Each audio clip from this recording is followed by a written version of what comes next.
ঠিক আছে, আমি কিন্তু চলেই এসেছি, তুমি তাড়াতাড়ি এসো। যাই, একটু এগিয়ে যাই। তুমি কি বলছো জাতা? সে এরকম করতেই পারে না, ও এরকম মেয়ে না, ও আমার খুব ভালোবাসে। আমি ঠিক কথা বলছি বাবু, আমি নিজে কানে শুনেছি, একটুও মিথ্যে না। ঠিক আছে, তুই বিশ্বাস করছিস না তো শোন, আমি যেভাবে যেভাবে বলবো তুই সেইভাবে কাজ কর, তুই নিজেই বুঝতে পারবি যে কেমন ধরনের মেয়ে। শোন এদিকে আয়।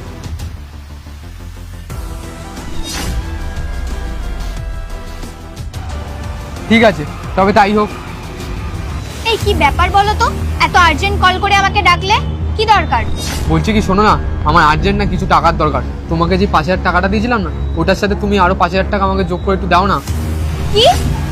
আমি তোমাকে টাকা দেব? এই তোমার কি মাথাটা খারাপ হয়ে গেছে? এমনি সকালবেলা টাকা চাইতে এলাম, অর্ধেক টাকা দিলে, এখন বলছো ওই টাকাটাও ফেরত নেবে, আবার আমাকেও টাকা দিতে হবে। মাথাটা তোমার পুরোপুরি খারাপ হয়ে গেছে। কেন মাথা খারাপ হতে যাবে কেন? আমিও তো তোমাকে টাকা দিই, তাহলে তুমি আমায় দিতে পারবে না কেন?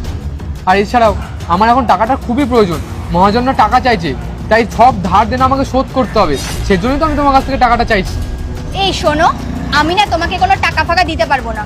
আর হ্যাঁ, একটা কথা বলেই রাখি, তোমার যা হাল দেখছি এখনই বলে দেওয়া ভালো। আমি তোমার সাথে সম্পর্কে ছিলাম শুধুমাত্র টাকার জন্য, আর এখন যখন তুমি আমাকে টাকাটাই দিতে পারবে না, তাহলে তো তোমার সাথে রিলেশন রাখার কোনো মানেই হয় না। আমি আজকেই সম্পর্কটা ব্রেকআপ করছি। কি? তুমি আমার সাথে সম্পর্কে ছিলে শুধু টাকার জন্যই? মানে শুধু টাকার জন্য তুমি আমাকে ভালোবেসেছিলে? একদমই তাই। তার মানে মা ঠিকই বলেছিল, মার কথাটাই তাহলে সত্যি হলো আজ।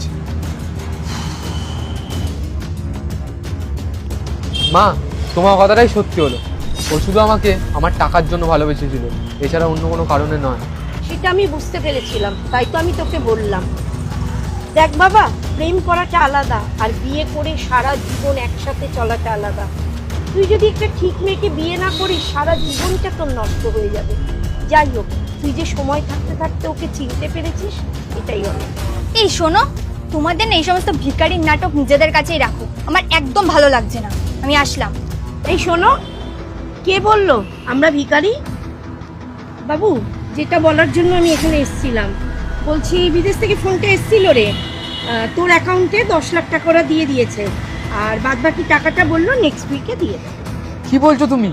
মানে আমার বানানো প্রতিমা এখন বিদেশেও যাবে? হ্যাঁ বাবা, সবই তোর কষ্টের ফল। দেখেছো কি যেন বলছিলে তুমি? তুমি আমার এই কাজটাকেই ছোট করছিলে না? দেখো আজ আমার এই কাজই আমাকে বিদেশ অব্দি নিয়ে চলে গেল। আমার ভুল হয়ে গেছে অভি, প্লিজ তুমি আমাকে ক্ষমা করে দাও। আমি তোমার সাথে এরকম